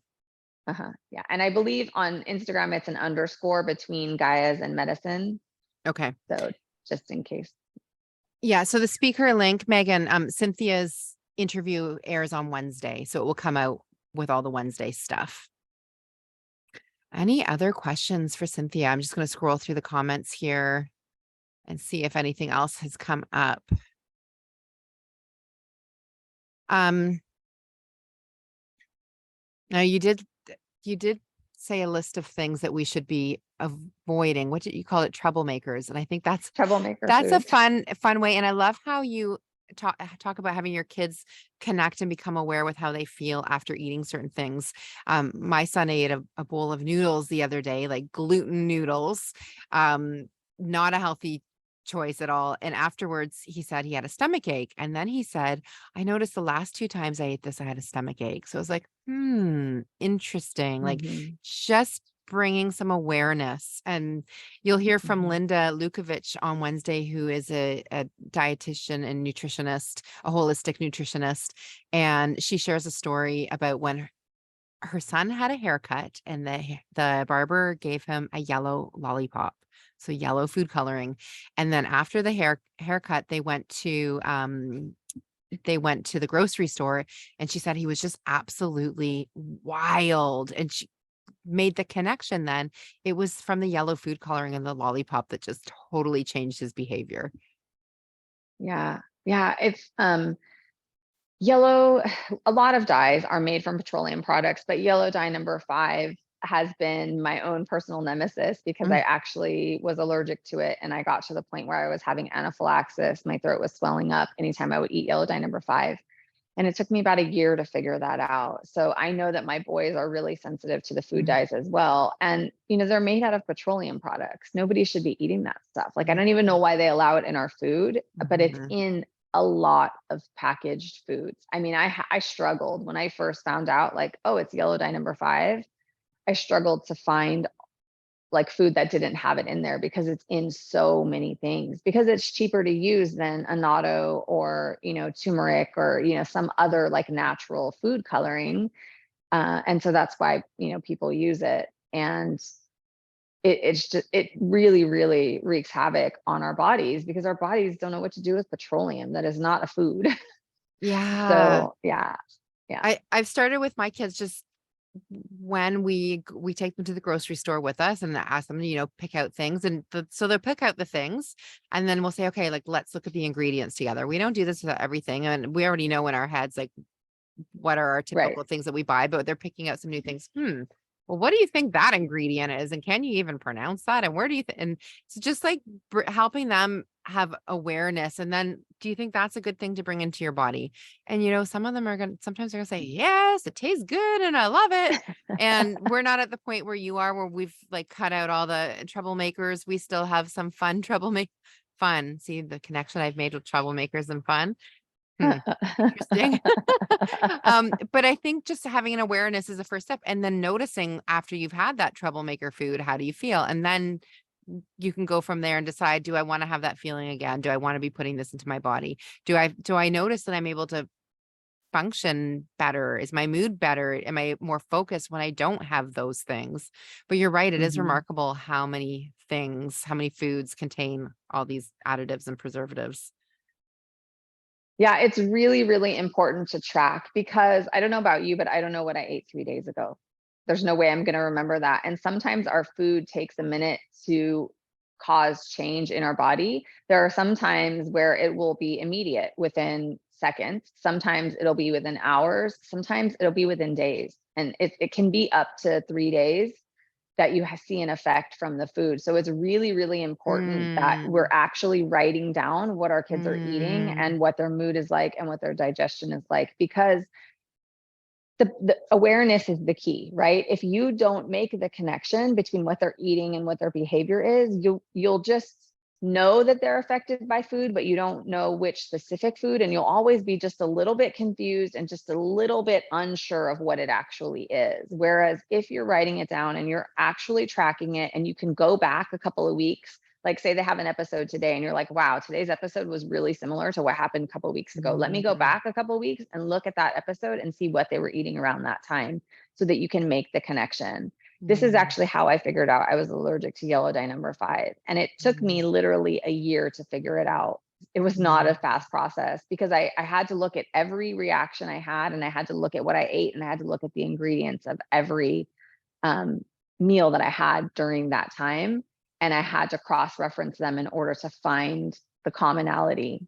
And lucky for me, I actually had some reactions where I ate something that was had very few ingredients, and I had eaten Smarties, believe it or not. So Smarties have almost like it's like 3 ingredients. There's like sugar, bicarbonate, and dye. And so at that point, I was like, okay, this must be the dye because those other ingredients aren't in any of the other things that I ate. So it made it easier for me to figure it out. But for you guys, it might not be yellow dye number 5. It might be gluten. It could be any number of foods. And so really tracking that to get the awareness, because once you see it, you can't unsee it. And you'll just keep seeing it over and over again. And then if you can get your kids to see it and they know that they don't like that feeling in their body, they will self-select. They will be motivated not to eat that food because nobody wants to feel out of control in their body, not even our kids, right? Like they know the difference, but they need to be shown and they need to be made aware. And that's really, really helpful. That's why it's the first step. Thank you. Thank you, Cynthia. And I know there's lots of questions coming in for you. And so please reach out to Cynthia via DM. There's a message came in from LM Watt. How do we access the speakers for the day? Every link brings me to the Facebook group. How do we watch them?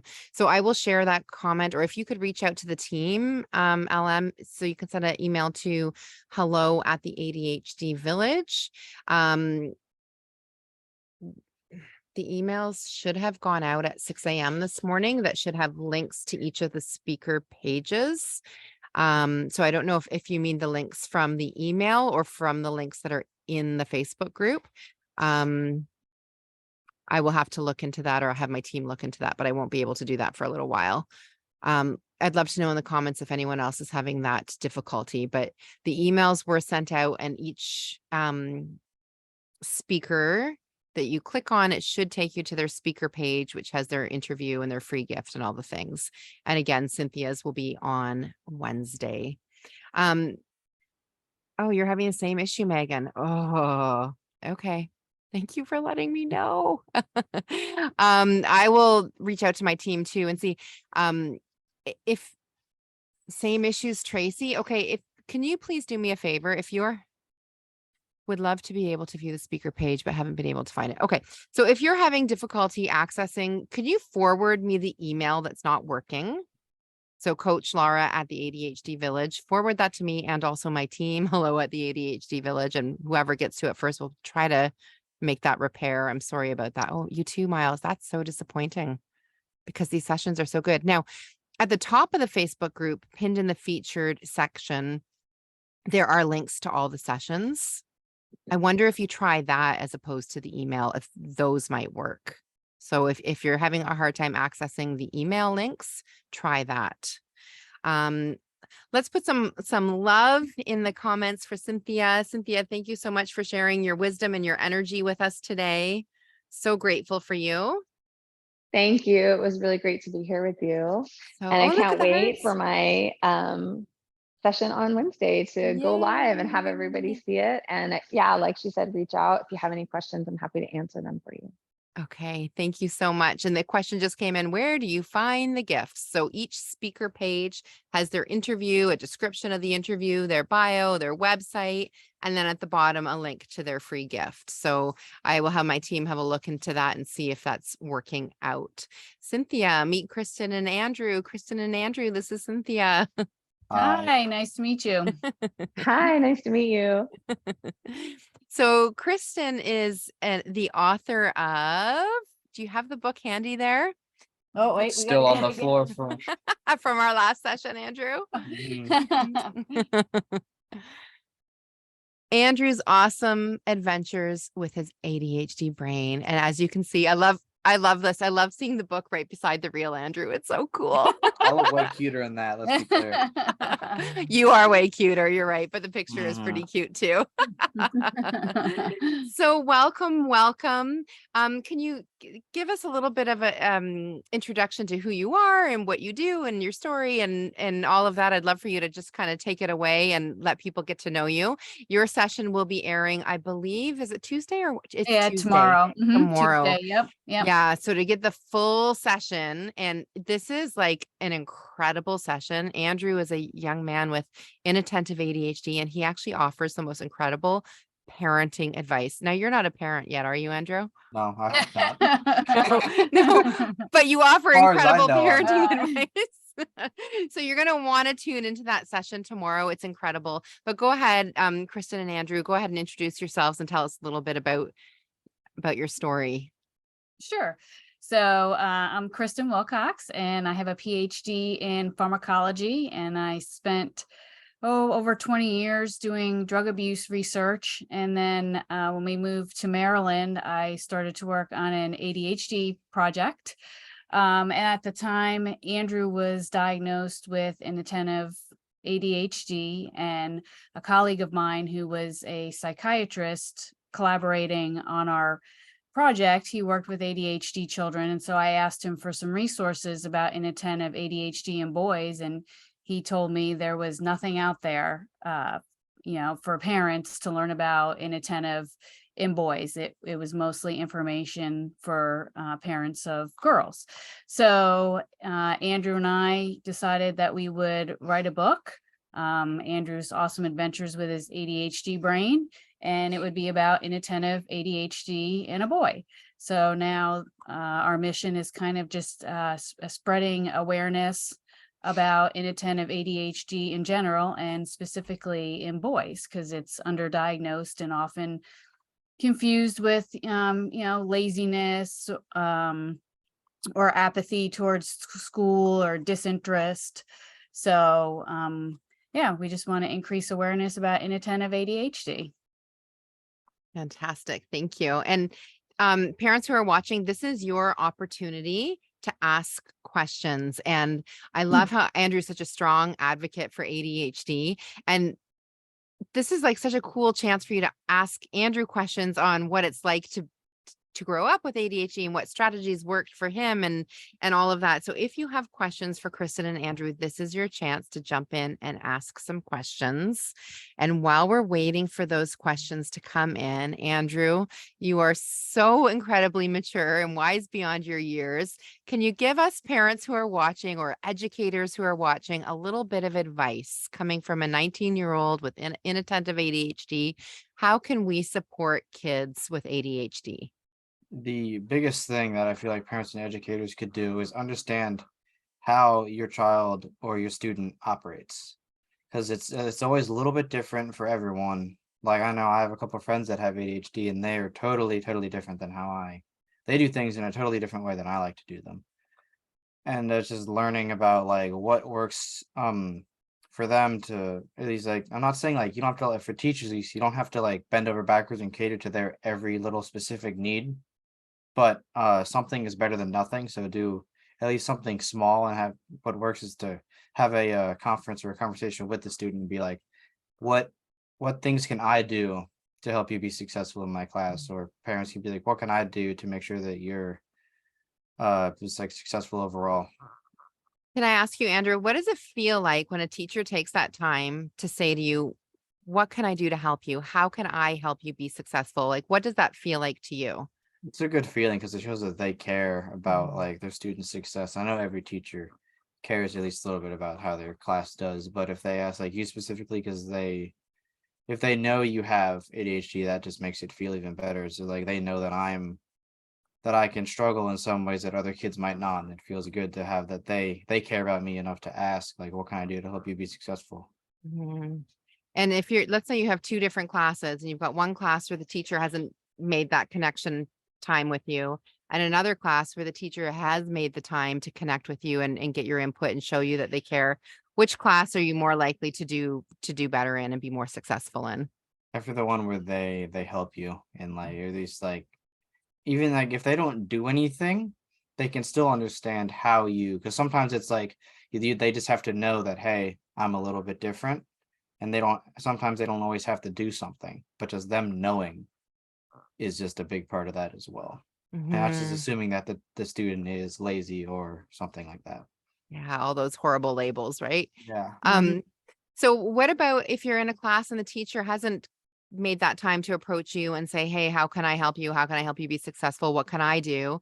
What can students, so I'm sure there might be some young people watching or some parents who are watching who want to pass on the information to their teenagers. What can they do to maybe build that connection with their teachers or to help themselves be more successful in a class? sending an email or just asking to have like a shorter like, hey, can I talk to you after class, or so like send them an email. Or if they're like you talked to my teachers in elementary school, is you or one of my teachers reached out to you, but you did my mom did a lot of the talking back and forth up until the later years of high school. Yeah, I think So- communication with the teachers, and when Andrew got into high school, he did more of that himself. Mhm.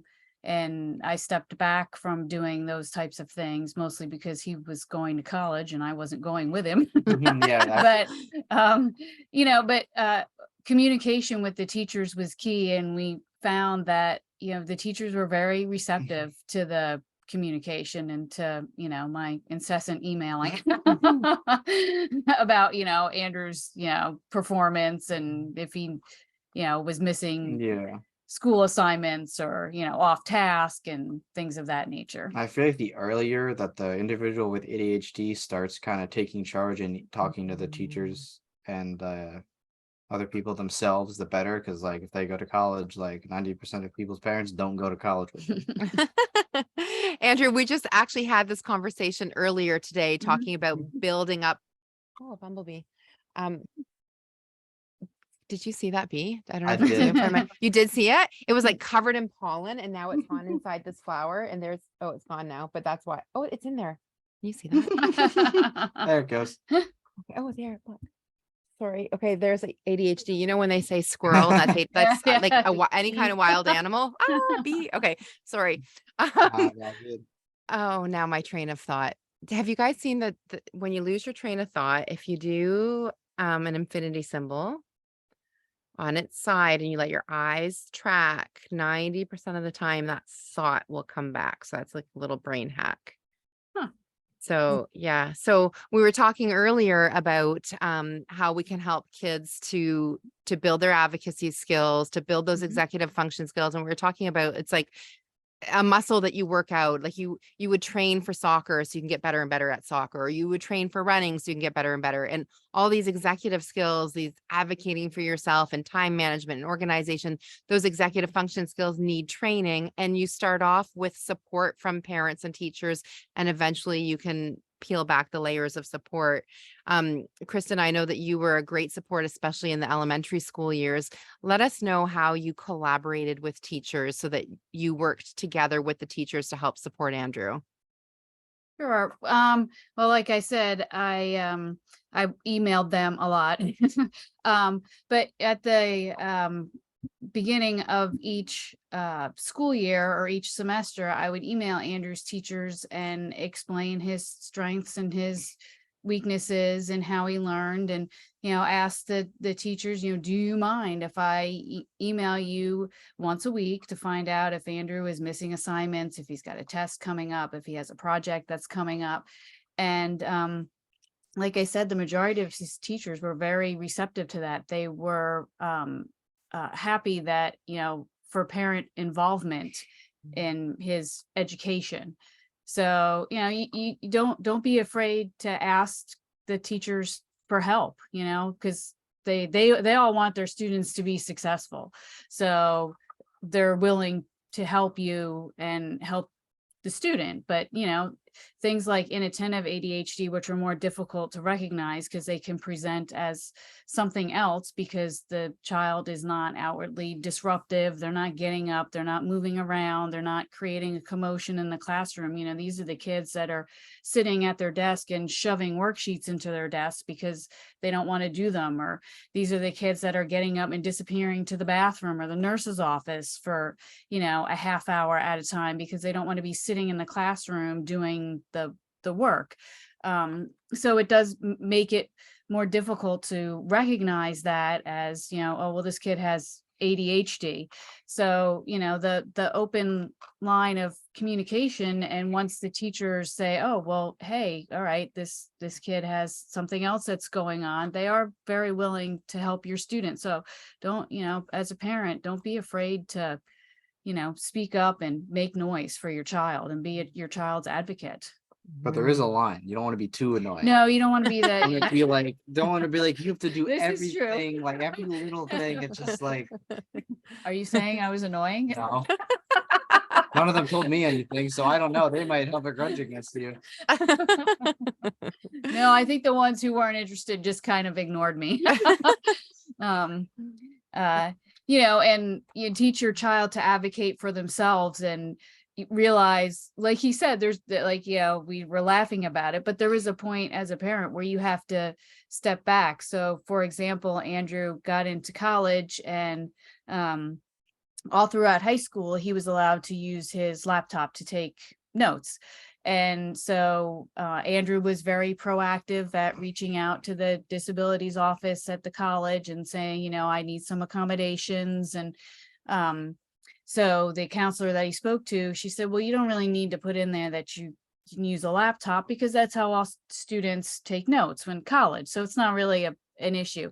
But, Andrew got into a class and First class, first semester. And the professor said, you can't use your laptop. Can't take out your laptop to take notes or do anything with it during class. So, he called me and, because I can't read my own handwriting. And so my gut instinct was to reach out to the professor, reach out to the disabilities office and say, you have to add this in. And then I said, okay, wait a minute. I said, he's got to do it himself. So I said, okay, Andrew, here's the steps you need to take. And, 2 days later, he texted me, it's all taken care of. I can use my laptop in class. So, that was difficult for me as a parent to step back, but, he did it and he took care of it himself. So I'm celebrating you, Andrew, for taking care of that, for Yes. advocating for yourself, and Mom for taking a step back and letting him take the reins, and he did it. Like a that's helicopter parent. yes, it was amazing. difficult because especially, he was diagnosed in 3rd grade. So I had spent so much time making sure that he was getting what he needed and making sure that he would be successful, that it was even more difficult to step back and say, okay, I have to let him do it himself. And if he fails at it, then that's what happens and we'll have to take it from there. Mhm. This is landing so much right now. It's back to school time. I know a lot of people in the United States have already gone back to school. In Canada, we've got a few more weeks left of summer vacation, but like this is the time now to reach out to teachers and start having those conversations to set your child up for a successful school year.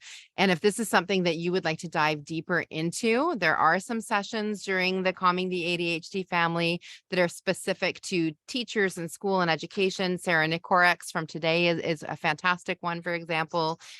Kristen and Andrew's session on Wednesday is one you'll want to watch for sure. Then on Friday was supposed to be a day off day, but I'm so excited about back to school that I do have a session planned for us on Zoom on Friday. So we'll be diving into a little bit more of the back to school topic on Friday and how to help get your kids ready for a successful school year. I'm just being mindful of the time because at 2:00, all VIPs will be meeting on Zoom with me to take what we've been talking about today, deepen our learning and to do a few more beautiful coaching activities. So that's coming up at 2:00. If you don't have your VIP All Access Pass yet and you desire one, it's not too late. You can grab it today and still get on that 2:00 Zoom call with us. It will be recorded and shared with you later. So that's coming up at 2:00. Before we say goodbye, could everyone please drop some love in the comments? Just click on that heart, give Andrew and Kristen lots of love. And Kristen and Andrew, do you have any final words of wisdom that you'd like to share with us? You go first. I need to think of something. Well, I guess I would say, like Andrew said earlier, learn how your child's brain works. Don't assume that it works like yours. It took me a long time to understand that. When he was younger, I would say things like, why can't you clean your room? Why can't you just start your homework? Why can't you put your bicycle away? And, that it took me a long time to realize, well, he just can't do it. Because his brain doesn't work like mine. So, he gets off his bike and he leaves it in the driveway and he's not leaving it there to be defiant. He's leaving it there because he forgot about it. So, he needs a reminder. Hey, can you take care of that? So yeah, and celebrate your child's strengths, celebrate their creativity, celebrate the fact that they're risk takers. One of the biggest things I learned from Andrew was to, take a chance and don't be afraid. We'll do projects together, craft projects, and Andrew will just pick up the hammer and the drill and just start going at it. Just like measure it out. I'm like, no one's gonna see it. It doesn't have to be I'm perfect. taking my time and figuring it out and worried to do it. He's like, just do it, mom. So that's I admire Andrew for that. Just the just plowing ahead and just doing it and really Do living now, life think later. and experiencing life. So, celebrate your child's strengths and make sure that, they know that you're celebrating them. Tell them, wow, that was really a great idea. Like I couldn't have come up with something like that, because they hear so much criticism about what they can't do that we often forget that there's a ton of things that they're really good at. My goodness, that is incredibly valuable advice. And that is something that we hear often, especially from experts like Dr. Edward Hallowell, who's one of our speakers today. Help your child find their strengths and really celebrate their strengths, because there are so many of them. Thank you so much for joining today, Kristen and Andrew. I'm so grateful for you. I'm so grateful to your generous contribution to this event. Can you hold up your book one more time? Sure. So that's available on Amazon. Yeah. And if you already have this book, I'd love to hear from you. What do you think of it? What did you find helpful? Let us know. Thank you so much for joining us today. Problem. Did you have any words of wisdom, Andrew? I did. Okay, I'm sorry, Andrew. Go No, ahead. it's all good. So because we all work differently, we all have different solutions. So it might take a couple tries to find where it works, but don't get discouraged if you've tried like 6 ways to get your life together and none of them are working. There is a way, you just got to find it. Persistence. Such good advice to pass on to your kids. Like, I think you're such a beacon of hope, Andrew, and inspiration. So yeah, don't give up. Just keep looking for another way. I love it. Thank you so much. Swimming. Just Keep swimming. Yeah. Are you allowed to say that? Yes. Yeah. Especially like kind of the theme here is there's a bit of a nautical theme to this conference, and steering your family and being the captain of the ship. So yeah, keep Okay. swimming. See, I didn't know that. My mom used to always say, if your ship doesn't come in, you swim out and get it. So yes, go ahead and swim. Thank you so much, Kristen and Andrew, for being here. Great. Problem. Thank you very much. Bye. Bye. And I have some prizes to be giving out. So to win prizes, what you need to do if you want to be entered in the draw, comment. So by sharing your comments on the various threads or on the lives, you are inspiring others. You're building community inside the ADHD village. We've talked about today about getting your thoughts out there and into writing. Yes, you can write it in your own journal, but putting your thoughts out in the group so we can see your thoughts, that's so helpful. So comment on the threads, ask questions, get involved. That's one way that you're entered in a draw. And the other way is by sharing. Let's spread this word together. Let's change the way the world treats people with ADHD. Let's shift the parenting paradigm. And the way we do that is by linking arms together and doing this together. So share it on your social media, share it on your email, like invite others to this event. When you share, let me know, tag me in the post, and you will be entered in a draw. So I have 3 prizes to announce now. We'll be doing prizes every single day. Megan, you are welcome. Yes, you love all the interviews. Wonderful. And sorry, while I was live, I did just click on some of my emails, and I clicked on the links on the emails. They seem to be taking me to the speaker page. I know there were a bunch of a lot of emails sent out over the last 24 hours. There was a little bit of glitch in my system. And also my team had decided to release the interviews early. So you had a bonus, I think 10 hours with the interviews because it was released early. So there are a lot of emails. So I would just say, if you're having difficulty with the links, go into another email and see if maybe that one works better. Yes, Claire, you're right. It is heartbreaking that inattentive ADHDers are not getting the support. Often they're left behind. This is why we need to spread the awareness. This would be such a valuable resource to pass on to educators. Like, reach out to your kid's school and say, hey, there's a free summit right now, like free to attend it. Like, this is great. And if they've missed day one, by the time they get the message, they can watch the replay on the weekend if they're interested. Okay, I have some prizes to give out. So the first prize is for Stephanie Pintos from Chaos to Connection. And this is going to Bethany Jackson. Bethany, I think you're watching live right now. You have just won from Chaos to Connection. Congratulations. Also, a VIP All Access Platinum Pass. Now, this pass includes all of the recordings, the gorgeous workbook, Zoom calls, and our first one starts at 2:00 today, Zoom calls with me.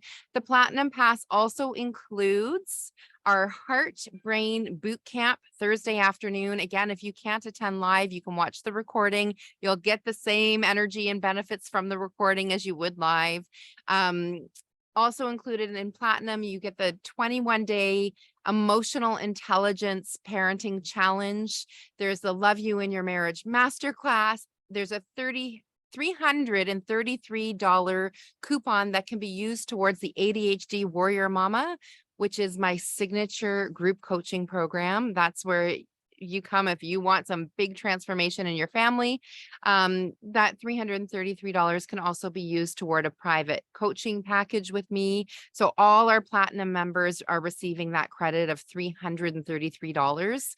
So if you are thinking about purchasing platinum and you are thinking about group coaching or private coaching and you want to have that $333 coupon, it's worth it to invest in platinum. What else? Oh, the Love You Parenting membership. All VIPs have 1 month support inside of Love You Parenting. So if you have your VIP All Access Pass, please check your email so that you can get the link to join the Love You Parenting membership. There's already tons of support in there. Okay, so our winner. Yes, fingers crossed. Claire, yes, it is an awesome package. And I'm trying to make this summit, there's different entry points depending on where you are. So I like to offer things free because I know what it's like to be struggling. I know how stressful things can be. I want to make things available to as many people as possible. That's why there is a free option. And then there's 2 levels of extra support depending on how much support you would like, whether it's gold or platinum. And I do think compared to, some of the other summits that are out there right now, I do think that it's priced well for the value that you're getting. Okay, so I'm going to announce the next 2 winners very shortly.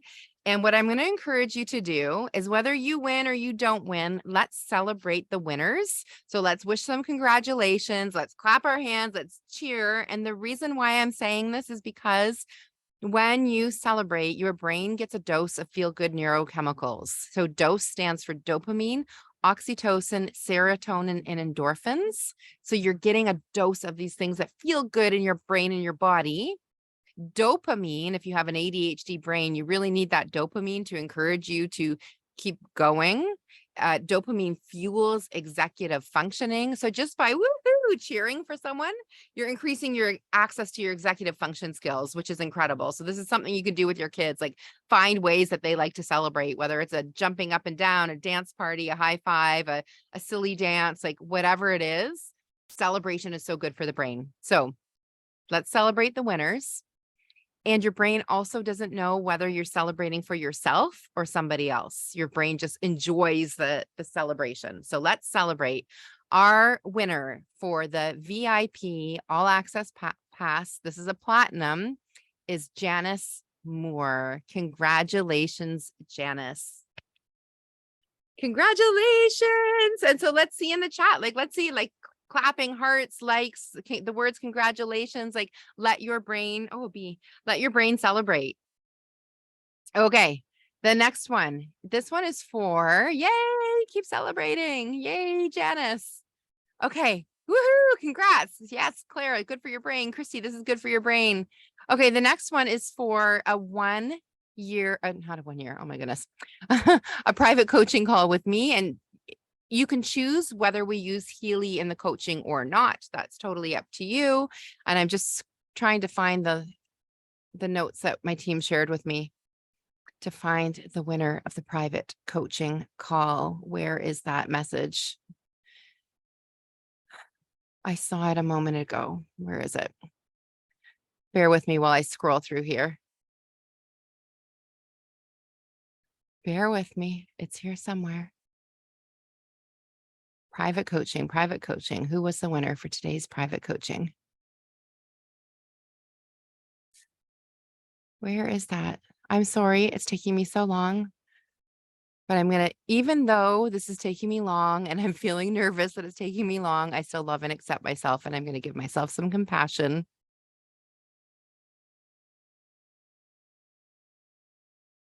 And the winner is